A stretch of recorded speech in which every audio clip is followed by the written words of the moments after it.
আসসালামু আলাইকুম। আমরা কৃষক পরিবার, তাই বেশিরভাগ সময় কৃষিকাজ নিয়ে আমরা ব্যস্ত সময় পার করি। আর এখন বর্ষা মৌসুম, বৃষ্টির দিন, তাই ভাবলাম বাজার থেকে মাছ ধরার কিছু বাসন কিনে নিয়ে এসে মাছ ধরার চেষ্টা করি।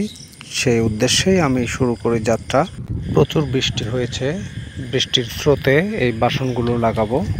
মাছ পাওয়া না পাওয়া পরের ব্যাপার, বলতে পারেন অনেকটাই শখেই এইগুলো করে থাকি আমি।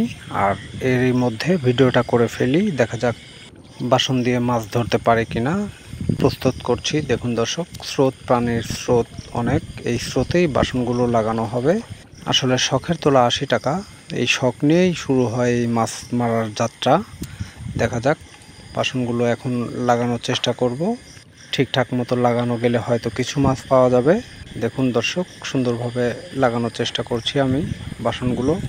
পানির অনেক স্রোত, তার জন্য দুই পাশে দুইটা আর মাঝখানে একটা, তিনটা, মোট তিনটা কাঠি দিয়ে বাসনটা ঠিকঠাকভাবে শক্ত করে লাগানো হয়েছে। আগের দিন বিকেলবেলা লাগানো হয়েছে, পরদিন সকালে যাচ্ছি মাছ দেখার জন্য।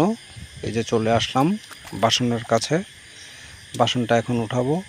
দেখা যাক মাছ পাওয়া যায় কিনা। বাসনটা খোলা হচ্ছে, দেখা যাক। দর্শক সাথেই থাকুন, কেমন মাছ পাওয়া যায়।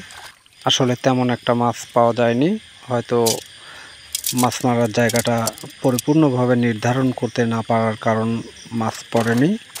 যাই হোক, আমাদের ভিডিওটা কেমন লেগেছে জানাবেন অবশ্যই। ধন্যবাদ।